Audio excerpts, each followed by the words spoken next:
आप देख रहे हैं पहरेदार आंखें यूट्यूब चैनल। शुरुआत करते हैं खबर की। तस्वीर रामपुर के विकास भवन की है और ये वो विकास भवन है जिसकी चर्चा वर्तमान समय में काफ़ी पैमाने पर हो रही है।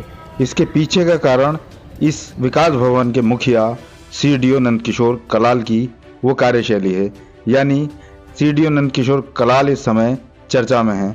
इसके पीछे बहुत बड़ा कारण है कि उन्होंने एक ऐसा काम किया है जो आने वाले समय में लोगों के लिए बहुत फ़ायदेमंद साबित होगा। दरअसल सीडीओ नंदकिशोर कलाल जल संरक्षण को लेकर काफ़ी गंभीर नज़र आ रहे हैं और उन्होंने 50 साल पहले विलुप्त हो चुकी नाहल नदी को निकालने का प्रयास किया है। उनके द्वारा इस तरह के सराहनीय कार्य बड़े पैमाने पर किए जा रहे हैं और ये वो ऐतिहासिक नाहल नदी है जो रामपुर जनपद में नवाबी दौर में बहा करती थी, लेकिन 50 साल पहले ये विलुप्त हो गई थी और इसको जो सीडीओ नंदकिशोर कलाल और उनकी टीम के द्वारा इसके पहल की गई और इस नाहल नदी से अवैध कब्जा हटाने के बाद इसको फिर से पुनर्जीवित किया गया है। इस नाहल नदी की लंबाई 30 किलोमीटर है जो मिलक विकासखंड क्षेत्र के अंतर्गत आती है, लिहाजा इसके जो राजस्व अभिलेख हैं उनको खंगाला गया और फिर जो भी नक्शा था उसके आधार पर इस बड़ी नदी को पुनर्जीवित किया गया है। सीडीओ नंदकिशोर कलाल की इस पहल की हर कोई सराहना करता हुआ नजर आ रहा है। इसी सिलसिले में क्या कुछ कहते हैं सीडीओ नंदकिशोर कलाल, सुनाते हैं उन्हीं की ज़बानी। ये 30 किलोमीटर लंबी नाहल नदी है, ब्लॉक मिलक के अंदर है, 50 ग्राम पंचायतों से गुजर रही है। इसका हम पुनर्जीवन करवा रहे हैं।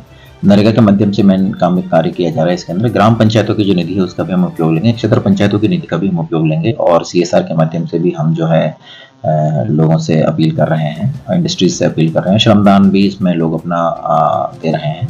तो ये अच्छा काम हो जाएगा। भूगर्भ जल का जो स्तर है वो भी इससे बेहतर होगा, पर्यावरण को भी संरक्षण होगा, कृषि के अंदर लोगों को लाभ होगा, सिंचाई का जो क्षमता है उसके अंदर वृद्धि होगी और जो गांवों के अंदर जलभराव की स्थिति होती है वो जलभराव की स्थिति उससे भी लोगों को मुक्ति मिलेगी, जिससे कई प्रकार के जो रोग होते हैं, संचारी रोग होते हैं, उनसे गांवों के लोग पीड़ित हो जाते हैं। तो उसमें भी उसको भी न्यून करने में हमें निश्चित रूप से लाभ होगा। तो एक ये मल्टीपर्पज़ प्रोजेक्ट है। बेसिकली एक नदी के पुनर्जीवीकरण से ही बहुत सारे फायदे जो हो गए वो रूरल सोसाइटी को इससे होंगे। चैलेंजेस बस अतिक्रमण का सबसे बड़ा चैलेंज है। कई बार क्या होता है कि इतने सालों से नदी का अतिक्रमण कर लिया जाता है कि लोगों को खुद को भी नहीं पता होता कि यहाँ पर नदी होगी, या ये उनको ये नहीं पता होता कि उन्होंने नदी के कैचमेंट एरिया में अतिक्रमण कर लिया है या नदी के कैचमेंट एरिया में वो जुताई कर रहे हैं।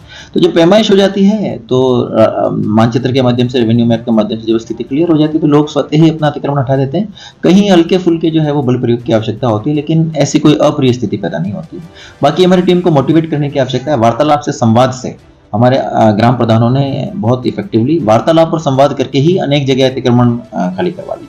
अधिकारियों के लिए बस ये मैसेज है कि कोई भी मैसेज यहाँ से, कोई भी यहाँ से जो मोटिवेशनल चीज़ दी जाती है तो उसमें वो अपना पूरा मन लगाकर काम करें और बस अच्छा आइडिया किसी के भी दिमाग में आए, चाहे वो वरिष्ठ स्तर पर आए चाहे वो कनिष्ठ स्तर पर आए, अच्छा विचार अगर किसी के भी स्तर दिमाग में आए तो उसको एग्जीक्यूट करने के लिए जो है वो अपनी ऊर्जा का सकारात्मक रूप से वो चैनलाइज जरूर।